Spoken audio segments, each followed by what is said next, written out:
Okay, now you should have everything that you need set up for the foundation of your business, and you should be able to start taking payments and start working. So the next big question is, where are the jobs? How do you get jobs? How do you find clients? How do you begin? How do you start with nothing?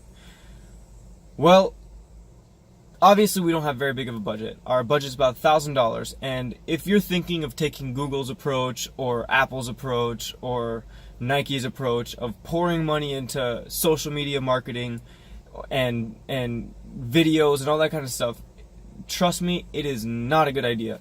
I tried.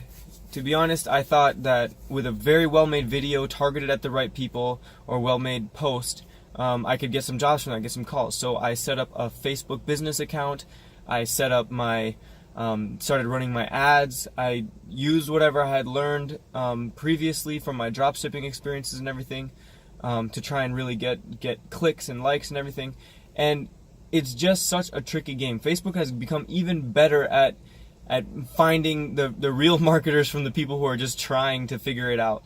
And my posts got terrible engagement. I put it at like $10 a day and just watched money drain for a week and didn't get a single phone call, didn't get a single message on Facebook, hardly got any likes, hardly got any organic traffic, anything like that. So it was a complete fail. Awful. And I don't recommend doing that. So I had to switch to a different tactic. And it was a little bit more complicated, took a little bit more time and a lot more courage, but it ended up getting me my first several jobs and building momentum, which, by the way, is key. Momentum is what keeps your business going. And once you get started, you build confidence and you build, your customer base, and you're able to continue going forward. So what I did on my second try, which had way better success, was to make a very well-designed door knocking pamphlet that I could show to customers, potential customers, after knocking on the door. And that was my tactic. I would go and knock on customers' door in the area that I knew had bad weeds and that needed, some service and needed to be done. And I would knock on their door, and of course they're not happy to see somebody showing up trying to sell them something. Nobody is. They're skeptical and awkward, and it was uncomfortable at first. But it got better over time, and with this really good piece of marketing that I had to show them and walk them through what I'm offering, I made some sales and was able to get some deals right on the spot and schedule jobs and schedule clients.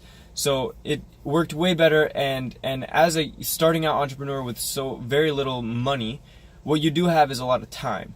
So you got to look at the tactics that take time but don't take a lot of money. Door knocking doesn't take any money. It's your time to go literally walk to the house, knock on the door, have the courage to stand in front of them and tell them what your spiel is and tell them your value. Remember back from one of the first videos we were talking about the value. That's the key here, is to communicate the value and not just the product. That's how you won't get sales, by doing door knocking. So those are some of the tactics. So continuing talking about door knocking, we're going to look at the first impression. The very first impression when you walk up to the door, ring the doorbell, and you're standing there. For the first time, you hope they don't answer. You're hoping that no one's gonna be there, and you kind of get an excuse and get to take a breath and go to the next one and hope they don't answer as well. But eventually someone's gonna answer, and you're gonna have to tell them what you came there to tell them. So things that help with that first impression is having a good outfit, having a good appearance. Make sure you're clean shaven, smell good, look good, have good breath, chew a piece of gum before you do this. Have your hair looking nice. Don't look shabby. Don't look like a homeless person. Don't look like someone who's there to beg from them or ask for a glass of water or something, or to use their bathroom. Like, you're trying to look like a professional. So my door knocking outfit would consist of, I'll try and put a picture of it in here as well, but it would be a white polo, it would be blue golf pants and black shoes and a belt. And it looked really professional. I looked like I knew what I was talking about.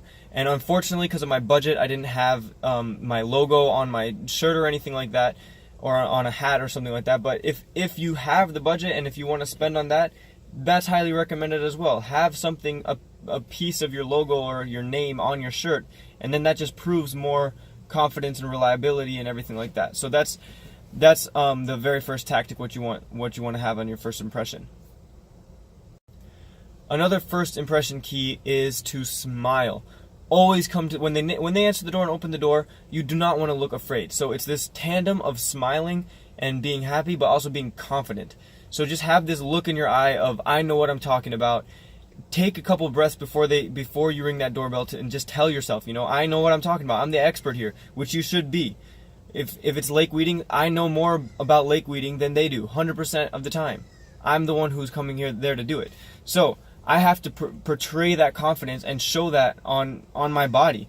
The stats are always so different, but they say like 70% or 95 or whatever it is. A very high percentage of communication is your body language. So posture yourself straight up, stand confidently, don't slouch, don't look down at their feet, look them in the eye, greet them. I've tried to do a shaking of the hand kind of, but it's a little bit awkward because they really don't have any idea who you are, so to reach across and grab them is a little bit, sometimes didn't work the best. But definitely look them in the eye, definitely smile and be amiable, just have an aura of wanting to help, wanting to serve, but also being confident and knowing what you're talking about. So once you have the first impressions down, and they're going to be willing to listen to you. Now you've showed up in your professional outfit, you've smiled, you're confident, you've told them the value of your business and why you can help them, and now they're ready to listen a little bit more. One thing that can be very helpful is to do an immediate free estimate and just say, hey, I just want to take off my salesman hat here and put on my advisor's hat and just take a look around and just kind of give you an estimate of what around, what I think you might need or what it might run you if you wanted to get this done, blah, blah, blah, and just try and do that on the spot. Don't schedule it for a time in the future, tomorrow afternoon or something like that. Do it right away. Say, hey, it only takes 5 minutes. It'll take 5 minutes for me to look around. In fact, you can go back in the house and I'll ring the doorbell again when I'm done. Something like that, and do it immediately, so that they can move forward with it and not have to postpone it. But they're not going to want to take the initiative to ask for that, or they're not going to want to, even if you do say that you can do that, they might have some little resistance, but that's just the nature of the game, because it's an awkward thing to knock on someone's door and start asking to do stuff. But if you have that confidence and you're sure of yourself and say, hey, let me take off my salesman hat. I want to put on my advisor's hat. Let me take a look around. It'll be 5 minutes, completely free of charge. It could tell you what it'll cost and everything like that. And that's a big helpful thing. And that's really, it was that adding that in that really got me the jobs. Because I feel like I would have a bunch of great first impressions and get a little distance with a lot of people, but not ever cross that threshold of them wanting to actually hire me or really seeing the value, the need that I could be there. But for me to take 5 extra minutes, them sitting in their house knowing I'm going to walk around and take time out of my day to go give them a free estimate, all that time is just building the confidence with you. And they see you walking in the backyard in your professional outfit, taking measurements, looking around, testing the depth of the water, bringing your different tools to do whatever estimate is, writing it on your phone or taking notes on a piece of paper is even better. Stuff like that. They're going to just see, oh, this man is very professional. This woman she knows what she's talking about. And that's what you want to do. So that's door knocking tactics. I'll also include some more links, helpful links over here, for different people who talk about door knocking that I learned from and that are very clever and very smart tactics. A lot of what I'm kind of summarizing, a lot of what they said. But there's definitely so much information about it, and you can even go yourself on YouTube and just start looking around for your specific business, say for window washing, for power washing, for weed whipping, whatever business that it is, whatever service business, there's going to be door knocking tactics for that on YouTube. So you can go and search that, but I'll include links as well of general practices that help. There you go, that's door knocking tactics, and the next video we'll talk about Craigslist and the power of Craigslist ads. So, thank you for watching. Catch me up on the next video.